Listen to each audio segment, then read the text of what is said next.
दोस्तों, आपका स्वागत है हमारे चैनल देसी हॉरर पॉडकास्ट में। मैं हूं आपका होस्ट और दोस्त गुमनाम। तो बिना देरी किए शुरू करते हैं आज का सफर। दोस्तों, आज हम आपको नीलावंती, एक श्रापित ग्रंथ के बारे में पूरी कहानी बताने जा रहे हैं। तो बने रहिए हमारे साथ इस वीडियो के अंत तक। नीलावंती ग्रंथ को भारत सरकार ने बैन कर दिया है क्योंकि इस ग्रंथ को एक श्रापित यक्षिणी द्वारा लिखा गया है। ऐसा माना जाता है कि जिसने भी लालचवश इस किताब को पढ़ने की कोशिश की, उसकी या तो मृत्यु हो गई या वह पागल हो गया। जब बहुत सारे मामले सामने आने लगे तो भारत सरकार ने ग्रंथ को पढ़ने पर पूरी तरह बैन लगा दिया। आइए जानते हैं इसकी पूरी कहानी। दोस्तों, ये बहुत समय पहले की बात है। उत्तर प्रदेश के एक छोटे से गांव में एक आदमी था, उसकी एक पत्नी और एक छोटी बच्ची थी। जब वह बच्ची 5 वर्ष की हुई तो उसकी मां की मृत्यु हो गई। इस बच्ची का नाम नीलावंती था। नीलावंती की मां की मृत्यु के पश्चात नीलावंती के पिता ने उस गांव को छोड़ दिया और नीलावंती को लेकर दूसरे गांव में चले गए। दोस्तों, नीलावंती के पिताजी आयुर्वेद का अच्छा खासा ज्ञान रखते थे। नीलावंती भी अपने पिता से आयुर्वेद का ज्ञान लेती थी। नीलावंती के अंदर एक खासियत थी कि वह पेड़ पौधों, जानवरों, पशु पक्षियों सबकी भाषा समझती थी। यही नहीं, नीलावंती के स्वप्न में शैतान भी आते थे और नीलावंती को जमीन में नीचे गड़े हुए धन दौलत के बारे में जानकारी देते थे। लेकिन नीलावंती के अंदर उसके पिताजी के अच्छे संस्कार थे, इसलिए वह सब कुछ जानते हुए भी धन दौलत जमीन के नीचे खोदकर नहीं निकालती थी। नीलावंती को पेड़ पौधे और शैतान जो भी मंत्र बताते थे वह पीपल के पत्ते से बनी किताब पर लिख लेती थी। जब नीलावंती 20 से 22 वर्ष की हो गई, तब जो भूत प्रेत नीलावंती के स्वप्न में आते थे वे हकीकत में सामने आने लगे। कुछ समय बाद नीलावंती को पता चलता है कि वो एक श्रापित यक्षिणी है, जो एक श्राप की वजह से इस दुनिया से बाहर नहीं निकल पा रही है। उसे अपनी दुनिया में जाना था। ये सब बात वह अपने पिताजी को बताती है। तब उसके पिताजी उससे कहते हैं कि बेटी, यदि तू इस दुनिया की नहीं है और किसी श्राप के कारण तू इस दुनिया में फंसी हुई है तो मैं तुझे नहीं रोकूंगा, अतः तू स्वेच्छा से यहां से जा सकती है। फिर नीलावंती उस गांव को छोड़कर जाने लगी और रास्ते में उसे एक व्यापारी मिलता है। नीलावंती उस व्यापारी से दूसरे गांव में जाने के लिए कहती है क्योंकि नीलावंती को एक अच्छी आत्मा ने बताया था कि यहां से 35 मील दूर तुम्हें एक गांव मिलेगा और उस गांव में बरगद का पेड़ मिलेगा। वहीं से तुम्हें अपनी दुनिया में जाने का रास्ता भी मिलेगा। इसके अलावा तुम्हें अपने रक्त के साथ साथ पशु पक्षियों की भी बलि देनी होगी। इसी को ध्यान में रखते हुए वह नीलावंती उस व्यापारी से उस गांव में चलने के लिए कहती है। वह व्यापारी नीलावंती को देखकर मंत्रमुग्ध हो जाता है और कहता है कि मैं तुम्हें उस गांव में छोड़ दूंगा, लेकिन बदले में तुम्हें मुझसे शादी करनी पड़ेगी।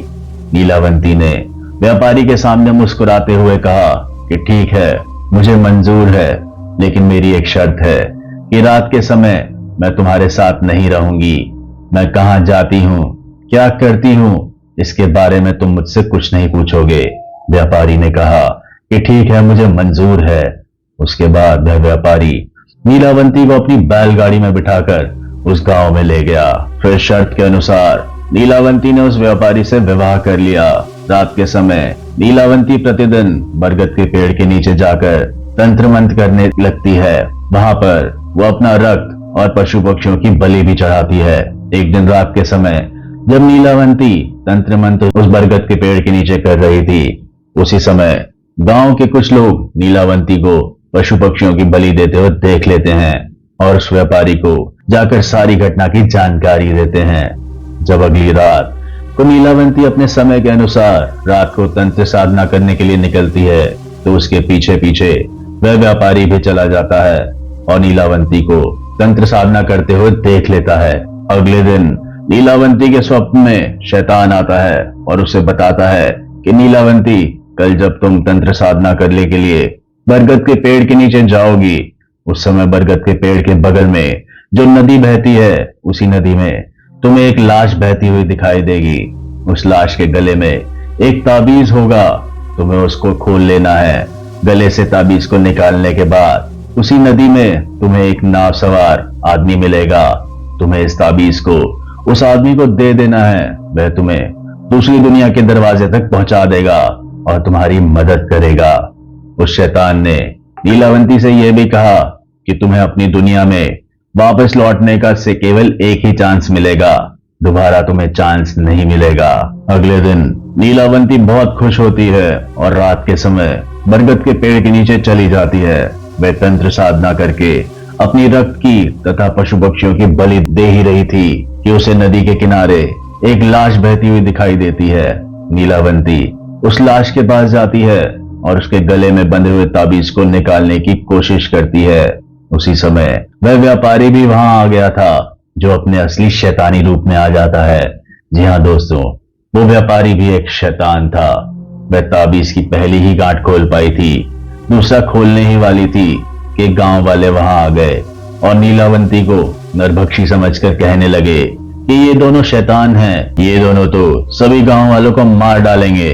अंत है, इन दोनों को ही मार डालो। सभी गांव वालों ने अपने अपने हथियार लेकर दोनों को दौड़ाना शुरू कर दिया। नीलावंती तो बच गई, लेकिन गांव वालों ने उस राक्षस को मार दिया।